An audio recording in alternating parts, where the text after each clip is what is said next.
Hello बच्चों, JEE advance 2026 का question है। इसमें मैट्रिक्स है और थोड़ा-सा कॉम्प्लेक्स नंबर का पोर्शन भी इसमें ऐड किया गया है। अब ये देखिए एडवांस में क्वेश्चन आते ही ऐसे हैं क्योंकि 2-3 चैप्टर से मिलाकर के क्वेश्चन बनता है। अब इसमें क्या है कि मैट्रिक्स के है और उसके बाद में कॉम्प्लेक्स नंबर भी दे दिया है। आसान क्वेश्चन है, अब देखिए कैसे सॉल्व करते हैं। इसमें क्या किया है कि एस हमारे पास में है मैट्रिक्स, टी हमारे पास में एक मैट्रिक्स है और एस टी की वैल्यू हमारे पास में गिवन है। बहुत सिंपल है कि एस इंटू टी निकालेंगे एस टी निकाल के दोनों की कंपेयर करेंगे तो A B C D A के बी के सी के डी के मान आ जाएंगे। उसके बाद में क्या है कि एच एक सेट है जो कि कॉम्प्लेक्स नंबर का सेट है x plus I by x और बाई यानी कि बाई की वैल्यू जीरो से बड़ी है। ये भी आपको ध्यान रखना है कि बाई की वैल्यू जीरो से बड़ी है। तो इसका मतलब ये हुआ कि अब आप ये देखिए जब हम एस टी निकालेंगे एस टी की इससे कंपेयर करेंगे ए बी सी डी निकल के आ जाएंगे तो अब ऑप्शन चेक करेंगे।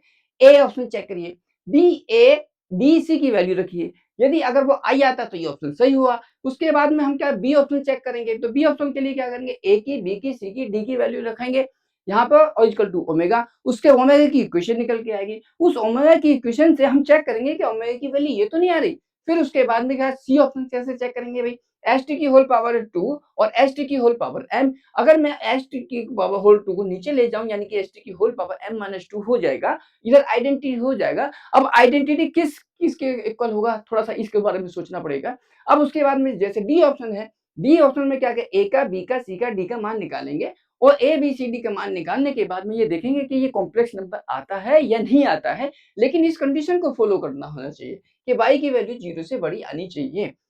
तो ए के बी के सी के डी के मान रखने के बाद में ये कॉम्प्लेक्स नंबर आता है या नहीं आता है जो कि इस कंडीशन को फॉलो करता है। यदि अगर वो कॉम्प्लेक्स नंबर आता है और इस कंडीशन को फॉलो करता है तो इसका मतलब डी ऑप्शन बी इसका सही माना जाएगा। अब हम इसको देखिए कैसे सॉल्व करते हैं। तो सबसे पहले हम क्या करेंगे, एस टी निकालेंगे। एस टी की जो वैल्यू निकल के आएगी तो हमारे पास में जो एस टी निकल के आएगा वो कितना आएगा भाई, एस टी की वैल्यू आएगी जीरो माइनस का वन और वन और वन आएगा। और ये हमारे पास में वैल्यू किसकी इक्वल दी हुई, ए के बी के सी के डी के इक्वल दी हुई है। तो इसका मतलब ये हो गया यहाँ से ए की वैल्यू हमारे पास जीरो हो गई, बी की वैल्यू माइनस का वन आ गई, सी की वैल्यू वन आ गई और डी की वैल्यू यहाँ से वन आ गई। अब हमारे पास में ये सारी चीजें निकल के आ गई। अब हम पहला ऑप्शन चेक करते हैं। तो जो पहला ऑप्शन है वो क्या है कि बी प्लस आई इंटू ए अपॉन क्या है भाई, बी प्लस आई है डी प्लस आई सी। तो डी प्लस आई सी तो डी प्लस आई सी और क्या ये आई के इक्वल आता है, तो देखते हैं किसके इक्वल आता है। बी की वैल्यू क्या है माइनस का वन और ए की वैल्यू क्या है जीरो अपन डी की वैल्यू क्या है वन और प्लस सी की वैल्यू वन। ये आ गया। तो इसका मतलब ये हुआ कि ये जो कभी भी माइनस यानी कि ये आई के इक्वल आ ही नहीं सकता, तो इसलिए ए ऑप्शन इसका एकदम से गलत हुआ। अब उसके बाद में क्या है कि जो हमारे पास में इक्वेशन गिवन है ओमेगा की, तो इसको भी जरा चेक कर लेते हैं। तो ए की वैल्यू कितनी है हमारे पास में, ए ओमेगा बी प्लस का यहाँ से निकालेंगे तो क्या आएगा हमारे पास ए ओमेगा।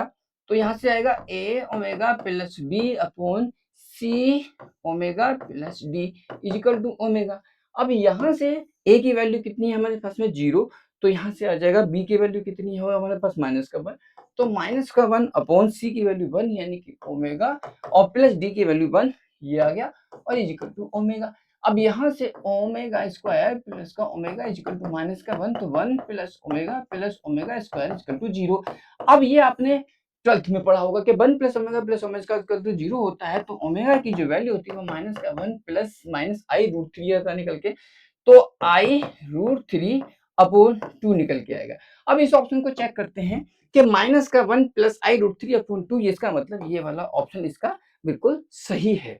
अब उसके बाद में क्या आता है ये हमें थोड़ा सा चेक करना पड़ेगा। इसमें क्या है, हमारे पास में जो एस टी की जो वैल्यू निकल के आई है, जो एस टी की वैल्यू निकल के आई है हमारे पास वो ये निकल के आई है, this is the S T. अब हम एस टी का होल स्क्वायर निकालेंगे, एस टी का भी होल क्यों निकालेंगे, इसको थोड़ा सा चेक करना पड़ेगा। क्या कि एस टी का अगर मैं होल क्यों निकालता हूं तो वो माइनस का आई आएगा निकल करके। आप बहुत ध्यान से कर लेना इसको कि एस टी की होल की जो निकल के आएगी वो माइनस के आई आएगा। अगर मैं एस टी का होल सिक्स करता हूँ ऑन बोथ साइड तो ये आइडेंटिटी बन के निकल के आएगा। इसी तरीके से अब यहाँ पर आ जाइए, क्या है कि भाई एस टी इसको नीचे लेके अगर मैं जाऊं तो एस टी की whole power M minus two, तो ये आइडेंटिटी बन जाएगा। आइडेंटिटी बन गया। अब आइडेंटिटी क्या है हमारे पास में ये, तो यदि अगर मैं इस इक्वेशन में ऑन बोथ साइड कितनी भी पावर रखूं तो ये आइडेंटिटी को शो करेगा। क्या कि भाई is equal to S T की होल पावर 6 की होल पावर के अगर मैं कर देता हूं तो ये क्या हुआ कि m minus two is equal to 6 के, तो इसका मतलब ये हुआ कि m इज इक्वल टू 6 के प्लस 2 निकल के आया। जहां k की जो वैल्यू है वो 1 2 3 4 5 कुछ भी हो सकती है। यदि अगर मैं m की वैल्यू 1 रखता हूँ, k की वैल्यू 1 रखता हूँ तो m की वैल्यू तो 8 आती है। और यदि अगर मैं k की वैल्यू 1 के अलावा रखता हूँ तो 8 का मल्टीपल नहीं आएगा निकल के, और ये कह रहा है कि m is an integer multiple of 8। इसका मतलब ये इक्वेशन गलत है। k की वैल्यू 2 3 4 5 रखने पर ये 8 का मल्टीपल नहीं आएगा निकल के, तो इसलिए ये वाला ऑप्शन इसका गलत हुआ। अब उसके बाद में हमारे पास में है डी ऑप्शन। डी ऑप्शन में क्या है कि ए की, बी की, सी की, डी की वैल्यू यहाँ पुट कीजिए, तो ए की वैल्यू हमारे पास में जो निकल के आ रही है ए की ए जेड प्लस बी, इसमें देखते हैं क्या कि ए जेड प्लस बी, तो A Z plus B upon A Z plus B upon C Z plus D, C Z plus D, तो C Z plus D is equal to हमारे पास ये है क्या, क्या है, ये हमें वैल्यू निकालनी है इसकी। तो वैल्यू अगर निकालनी है तो देखिए कैसे कि ए की वैल्यू पुट करिए, 0 आ गई, ए की वैल्यू 0 आ गई, बी की वैल्यू कितनी हो गई माइनस का 1, सी जेड, तो सी की वैल्यू क्या है 1 यानी कि जेड, प्लस डी की वैल्यू क्या है 1, ये वैल्यू निकल के आ गई। जेड क्या है एक्स प्लस आई वाई, तो हम एक्स प्लस आई वाई रखते हैं तो माइनस का 1 अपॉन एक्स प्लस आई वाई यानी कि एक्स प्लस 1 प्लस का आई वाई।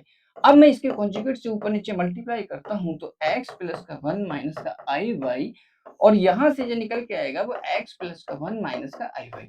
अब ध्यान से देखना है यहाँ पर क्या कि यदि अगर मैं इसके अंदर मल्टीप्लाई करता हूं तो माइनस का क्या आएगा, माइनस का x माइनस का 1 और प्लस का आई वाई, और नीचे जो होगा वो एक रियल पार्ट होगा x प्लस 1 का whole square, this is the x plus 1 का होल स्क्वायर प्लस क्योंकि माइनस का आई स्क्वायर बाई स्क्वायर यानी कि प्लस का वाई स्क्वायर हो जाएगा।